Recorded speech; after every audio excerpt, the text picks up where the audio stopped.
Alright folks, we got us a 2006 GMC Envoy, and having some trouble with the four-wheel drive. Right now it's not in four-wheel drive. You can see the other thing we got is a check engine light, but when I go to put it in four-wheel drive, shift it to neutral real quick. There we go. It's blinking. See that there? Hopefully the sun isn't blocking it out. But it starts to blink. Probably there. I think you can see it. Right about there. Now it'll blink, and also this wrench light will come on. Now I've had problems with it before. I replaced the gears, the actuator gears, and that's when the blinking light started to come on. But before I replaced the gears, this did not come on when I would put it in four-wheel drive. It just wouldn't really engage. So I was led to believe that the gears were the problem. So what we're going to do today is go ahead and look underneath of it here and probably go ahead and change out the actuator motor and everything, because I think that's what the problem really is. And whatever you do, once I pull over up here,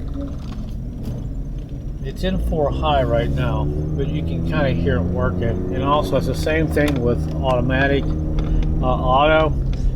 That'll just continue to blink forever and it won't stop.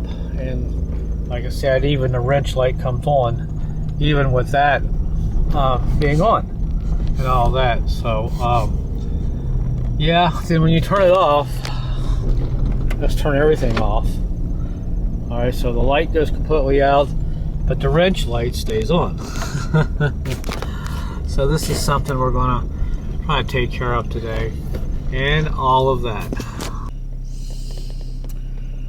Alright, and one other quick observation here. I've got the light, like I said, blinking on no matter what setting you put it on. And also I have the wrench light on the dash. Now someone's going to ask me, well, do you have any engine codes or any other codes popping up? Well, no.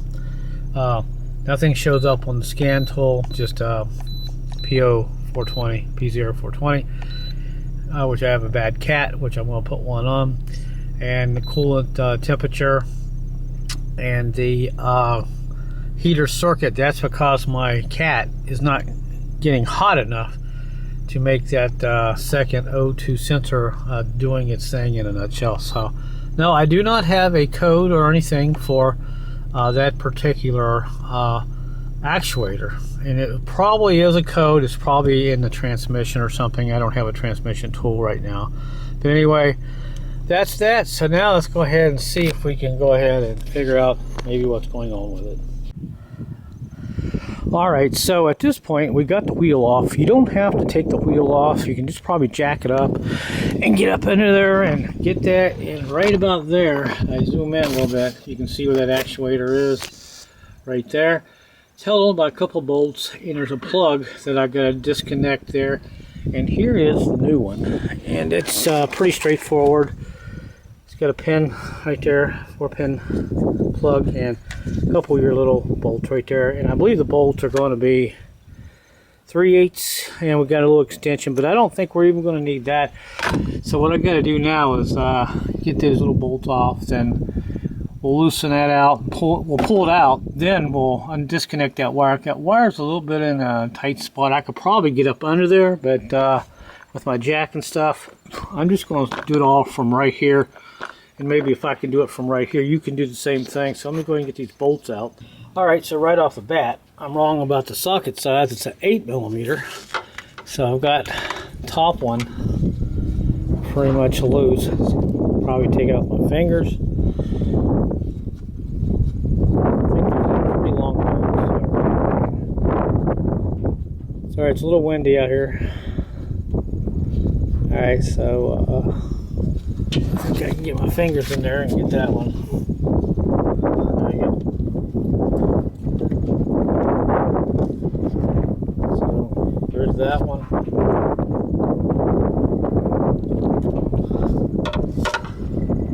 And one on the bottom. little tight, but I think I can get it.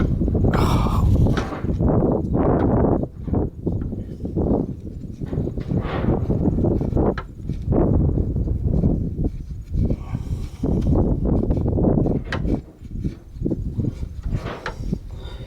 Real time, live action. There we go. I think I can get that one now. That or did it fall out? Yeah, it fell out. Okay. So there's that. That one. And now that should just pull out. Now it comes right out. Like I said, if this works for me, then more likely it'll work for you. So let me go ahead and just back the camera out here, and you can see the whole thing disconnected. I'm not sure what happened, but I think this piece here has gotten bad. Well, yeah, I see the problem. I'll show you here in a second. So this is probably going to fix our issue. So let me bring the camera out here. Sorry, guys. All right, so here is the old actuator. And you can see there's a pin supposed to be there. Now look at this one. Look at that. See that? There's got a pin in there. So that pin, apparently it's broken or something. And you can also see the difference here. That one's stuck out and this one's stuck in. So that's probably a problem right there. It'll be great because I know a lot of times when you're in all-wheel drive, you go to release this, you can still feel the car kind of move a little bit, like jerk, because it's still binding up. Alright, so everything here looks pretty much identical, so I'll be really excited to get this back on. So let me set the camera up here again. Like I said, we're not going to hide anything here, we'll just do it real time, I guess, and see if we can get this back in. Is that where the hole is? Yes, sir. I do believe it is. So I think what we'll do, we'll go ahead and just put this up like this first. Oh, get my hands back in here.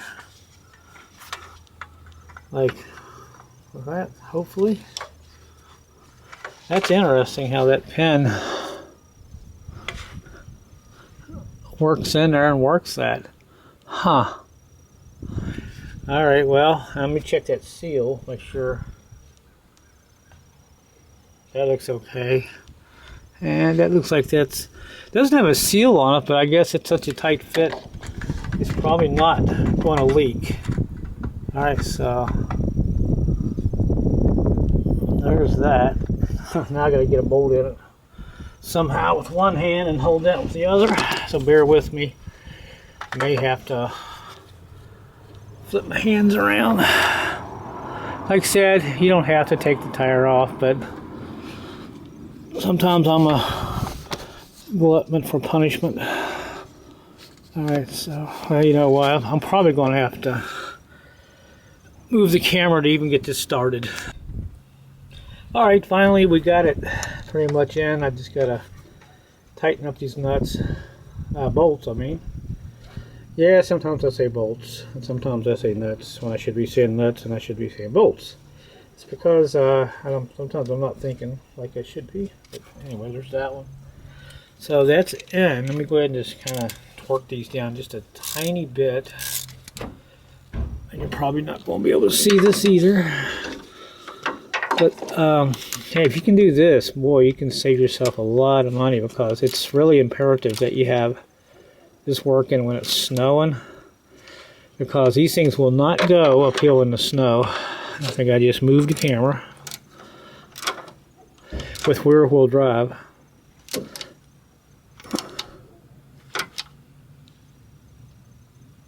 Alright, so there it is, it's on. And plug it up, plug it in, plug it up, plug it down, plug it in. I don't know. I'm going to have to probably, let's see. I should be able to get it like this. And I like that click. Hey, look at that, guys. Can't beat that, right? So if you look back here, see that piece there? That is new also. I did that last year.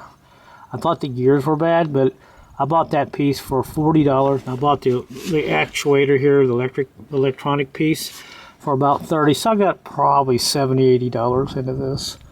So yeah, it's got a 4x4 disconnect technically. So, and yeah, I can't believe that centerpiece. So take yours off if you have the problem like I'm having. If you don't see anything left there, it's all a bit broken, missing, then it's probably more than likely your problem.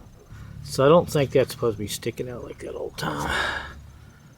Something's busted in there. Alright, so let's do this. Let's go in and start the vehicle up and run the four-wheel drive. Well, select it back and forth on the selector and see if that takes care of our flashing and all that. I don't think I have to drive it, but we'll see. Alright, let's see what happens. I got it, emergency brake on and all that, so. Alright, so it's in two-wheel drive. No lights, so we put it neutral. And let's shift it, see what happens. I hear it out there making noise. Hey, look at that. No more blinky blink. You know, if I put the camera up here, you'd see it, right? Look at that. I hear it out there working just like it should. Alright, so there's two-wheel drive, and we don't have anything on the dash. Yay! How about that? Alright, so I'm not going to get too excited. Let's put the wheels on it, put the wheel back on it, and take it for a ride and make sure it's going to be okay. So I'm really happy that took care of it. It wasn't as hard as I thought. Alright everyone, good news. Well, I fixed the problem. We do not have a blinking light anymore. You can see it's solid orange, and if I go to, let's see, it's in all-wheel drive right now. If I go to 4x4, we shift it to neutral, and boom, the light does not blink anymore. And also, I do not have a wrench light on the dash light, on the dash here anymore, which is great. So pull yours off. Maybe that's the problem with yours. It's just the motor. It got bad and all that. So yay, I'm happy about that. All right, everyone, we are done. We're back, and we'll give you one quick look here at this part number. I bought this off of eBay. Got it for like, I don't know, $40 or something. Wasn't very much. And there is the actuator. I thought there was a part number there, but maybe there wasn't. I think that was it, yeah. But there we go. Maybe that'll help you. But anyway, there we go. Made in China like everything else. But yeah, look at yours. Maybe yours is just broken like mine. But other than that, it was a pretty easy fix. Now I got my four-wheel drive ready to rock and roll when we get our next snowstorm. Hopefully, it won't be the rest of this year, but you never know. But anyway, thanks for watching, guys. Until my next video, I'll see you later.